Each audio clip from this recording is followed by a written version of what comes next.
Hi, everyone. Greetings.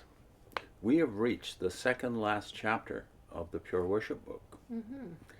and yet the verse that they choose to put at the head of this second last chapter is actually the last verse of Ezekiel 48, the last verse of the entire prophecy of Ezekiel. You might wonder, why have they put in an extra thought at the end when the last thought of Ezekiel is this new city that God is building after he's divvied up the land among the Mm-hmm. 12 tribes of Israel. This Mm-hmm. new city that is there at the center of the land is going to be called Jehovah himself is there. And of course, they don't believe that, but they're going to make something of it here. We'll see what they do with it. But their last thought is not about Jehovah and him coming to live among his people on the earth, which Mm-hmm. is Ezekiel's last thought. Mm-hmm. Their last thought is what you have to do. Yeah. So they've missed the entire point of the book of Ezekiel, which is Mm-hmm. the book is written during the exile to a people who are disobedient and need reproof. Ezekiel does that. What's Mm-hmm. his final thought, though? There is hope. The hope is that despite you, Israel, Mm-hmm. one day God will fulfill his purpose, and here's how he's going to do it. Just they have a focus. They always have a focus under the title of the chapter, and the focus is the meaning of the city and the contribution. So the meaning of the city. Well, it tells you what the meaning is. But you have to make it mean something else. For what? So now we have to interpret what the city is. And what does it mean for a Jehovah's Witness? Well, it means that someday you're going to stand before God yourself and justify yourself Yeah. by your merits after becoming perfect during a literal millennium on earth. So you're taking parts of the prophecy, which is about a literal millennium on earth, but Yeah. it's about Israel. And there's no growing to perfection in the narrative at all. That's your narrative, though. And if you read the whole of chapter 48, it's very precise in its language about measurements, places, tribes, land. It's very precise. But you have to turn it into nothing. It has nothing to do with that. We'll see after 4 paragraphs what they're going to do with all of these precise details, right? So let's read the 4 paragraphs. I'll be reading from the screen and Vivian from the book. Okay. Here we go. Chapter 21. The name of the city, ... will be Jehovah is there. And the focus, as you said, the meaning of the city and the contribution. In his final vision, Ezekiel learns about a portion of the land that is to be set apart for a special purpose. The portion set apart is offered not as an inheritance for a tribe of Israelites, but as a contribution to Jehovah. Ezekiel also learns about a remarkable city with an intriguing name. This part of the vision provides the exiles with a most important assurance. Jehovah will be with them when they return to their beloved homeland. Ezekiel gives us a detailed description of that contribution. Let us examine this account, which is filled with meaning for us as true worshippers of Jehovah. And a subtitle, The Holy Contribution Along with the City. ... the city. The special portion of land measured 25,000 cubits, 8 miles, from north to south, and 25,000 cubits from east to west. This square piece of land was called the whole contribution. It was divided into 3 horizontal sections. The upper section was for the Levites. The middle section was set aside for the temple and the priests. Those 2 sections formed the holy contribution. The smaller lower section, or the remaining area, was for common use. It was for the city. What lesson can we draw from this account about the contribution to Jehovah? By setting apart first the land for this special contribution, and then the land for the tribes, Jehovah indicated that primary importance must be given to this spiritual center of the land. No doubt the exiles learned much from this order of importance in land allotment. They needed to give Jehovah's worship the foremost place in life. Today, we similarly view spiritual activities such as studying God's Word, attending Christian meetings, and sharing in the preaching work as being of primary importance. When we imitate Jehovah's example of setting the right priorities, we keep our daily lives centered on worship of Him. Well, as we have said previously, the last 9 chapters of the book, so what is that? About 20% of the whole book, very detailed chapters, long chapters, is dedicated to description of what God's going to do in Israel in the future. Yeah. You have made it about you. Yeah. You have made it about you. The whole book is now about you. It's about what you've already accomplished in your spiritual paradise in the the period prior to God coming, as he says he will do in Ezekiel, prior to God's coming himself to earth, Ezekiel 43, when the Shekinah glory enters into the newly restored tabernacle, really temple, the glorious millennial temple. You've made it about you. And all the details, all these details that you allude to here in this very last chapter, 48, and all the details of the previous 8 chapters, therefore mean really nothing. Yeah. God's wasting his time talking about all this, because really, what are the priorities according to you? What's this all about according to paragraph 4 here? They use the phrase primary importance here twice. And what do they make of primary importance? In other words, of all of these glorious chapters, they make them about 3 things. What are those 3 things? They needed to give Jehovah's worship the foremost place in life. In other Jehovah's Witnesses today, we similarly view spiritual activities such as 1, studying God's Word, 2, attending Christian meetings, and 3, sharing in the preaching work as being of primary importance. Did you see any of these 3 spiritual activities in the whole book of Ezekiel? I think they even kind of, in paragraph 2, they say, what does this, Ezekiel gives us a description of that contribution. Let us examine the account, which is filled with meaning for us as true worshippers of Jehovah. Oh, sorry, it was paragraph 1 that I meant. Jehovah will be with them when they return to their beloved homeland. Well, first of all, they're kind of pretending that it was fulfilled in their return as exiles, from exile. Well, the Shekinah glory never returned. It still wasn't there. Jehovah wasn't there in that sense. And the land allotment didn't happen either. Yeah. So this is just smoke and mirrors, if you want. Yeah. They try and pretend somehow it was fulfilled back then, and now it needs a new fulfillment, and it's got to be about us. And then in the paragraph you were just in, 2, what's this got to do with us today? It's filled with meaning for us as true worshippers of Jehovah. Well, the whole point of the book, and the point about the last 9 chapters in particular, is there is no true worship. Even during the millennium, when the temple is built, there's only worship that's acceptable, but it's all in the view of death and sin still being among us. That's why they needed a sacrificial place. Yeah. Because they weren't pure. Yeah. Well, back to their 3 spiritual activities, and then you look at them and think about them for just a minute. Here's the 3 priorities again, according to you. Studying God's Word, attending Christian meetings, and sharing in the preaching work. Okay. None of these 3 things are in the book at all. But when it comes to parsing what they mean by studying God's Word, what do you do at a Kingdom Hall? Do you ever study God's Word?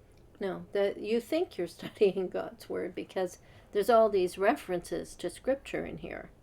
But as we've gone through this book, it's usually not complete, and it's 1 verse, and even that's not complete a lot of the time. So you're not studying God's Word, you're studying publications. With Watchtower references publications, in them, which, as you just pointed out, are partial, sometimes even a fragment of a verse. Okay, that's not studying God's Word. Second, you don't attend Christian meetings. You don't assemble in the name of Jesus Christ. Yeah. That's what Christian meant in the 1st century. Yeah. People who got together to call on the name of Jesus Christ. You never call on the name. Yeah. You're actually forbidden from calling on the name of Jesus Christ. That would be idolatry, according to you. Yeah, you would be better off calling yourselves, your meetings, Jehovah's Witness meetings, not Christian meetings.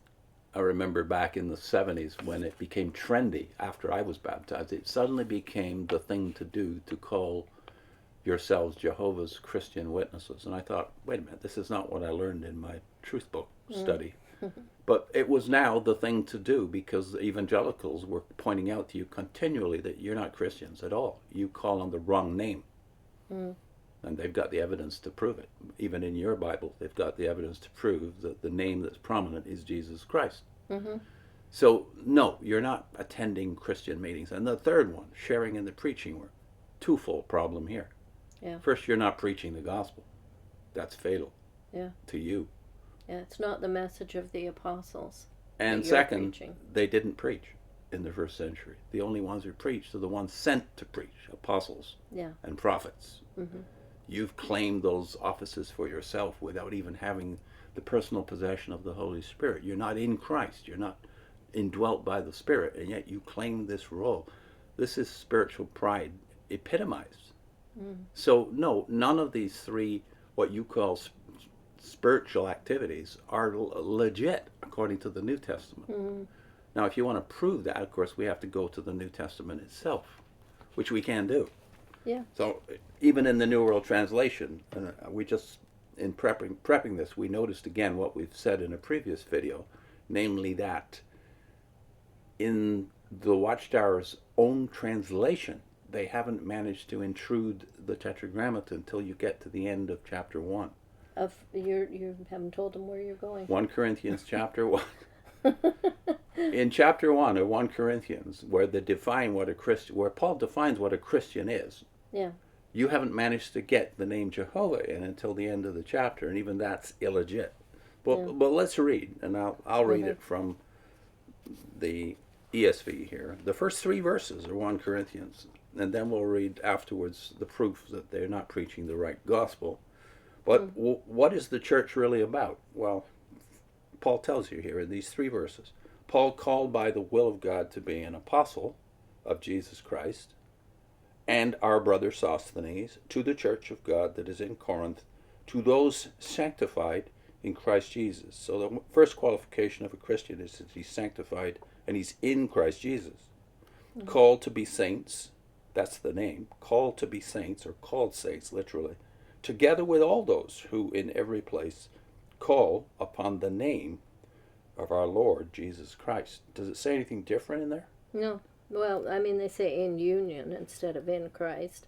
And instead of saints, they say to be holy ones, together with those everywhere who call upon the name of our Lord Jesus Christ, their Lord and ours. All we can say here is it's a good thing that Paul mentioned Lord Jesus Christ here and didn't just say Lord. Or they would have inserted the name Jehovah in there too. Yeah. But it's very plain that Paul says that the church are those who called on the name of the Lord Jesus Christ, both their Lord and ours. Grace to you and peace from God our Father and the Lord Jesus Christ. Yeah. Read through the entire chapter 1 and you realize it's about the Lord Jesus Christ. God the Father is there for sure. Yeah. And in chapter 2, the Holy Spirit is very prominent here, but the organization is nowhere.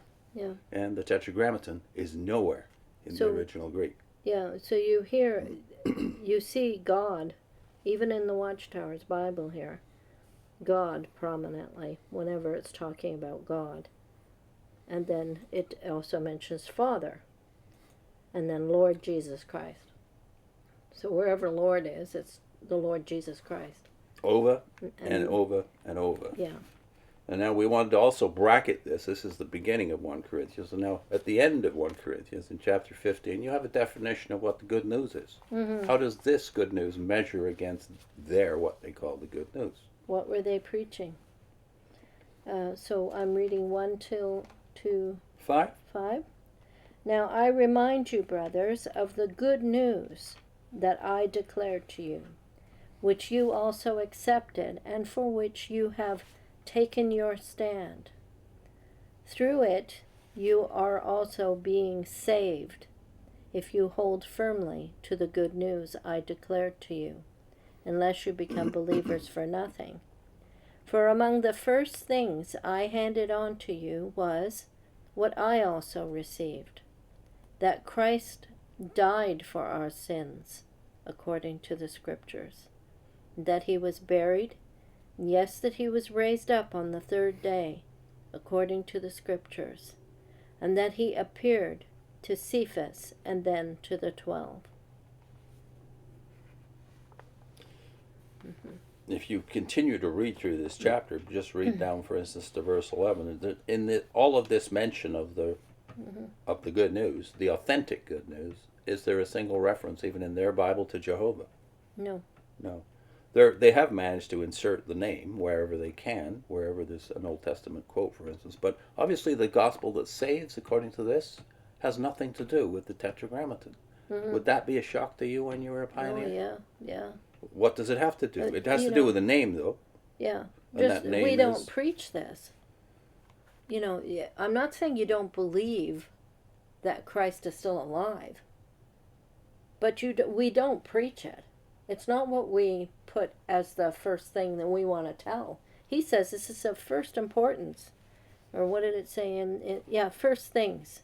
That you are being saved by this good news. If you hold fast to this word that he preached to them. In other words, you can't change this gospel, right? Yeah. But who is it about? That's what we want to focus on. It's about Christ. Yeah. So if you read right down to 11, like you said, it never mentions a true religion or a governing body or Jehovah's name, the name Jehovah. Even the name, even the word kingdom, which is in Paul's preaching, is not in the good news. Yeah. This is what you're supposed to publish to people. If you're talking about what the gospel is, this is what you should talk about. True beliefs don't save anybody. Christ saves them. So the gospel is about the one who saves you, your Savior, your Lord. Yeah. And that's clear from just verse 3. Christ died for our sins in accordance with Scriptures. And then 4 and 5, he was buried, that he was raised on the third day in accordance with the Scriptures, and that he appeared to Cephas, then to the 12. That's the gospel. It's very, very simple. A child can understand it. Yeah. So they've got the wrong gospel, and they've got the wrong, as they call them, spiritual activities, which you are doing completely illegitimately if you're a trained Jehovah's Witness. You don't even have God's Spirit, and yet you're doing the work that he consigned to those who not only had his Spirit, but were given a direct apostolic delegation of authority by him himself. So even the thought of why are some called apostles? Because apostle means sent forth. So shouldn't everybody be an apostle then? Indeed. According to the Watchtower's doctrine, everyone should be an apostle. A sent one. A sent one. Yeah. What's our link? Our link is JW.org has stolen from Jehovah's Witnesses the one hope of all Christians. We will be with the Lord. And that was based on text from 1 Corinthians 4 and 1 Thessalonians 4. Sticking with Paul. Good. See you next time.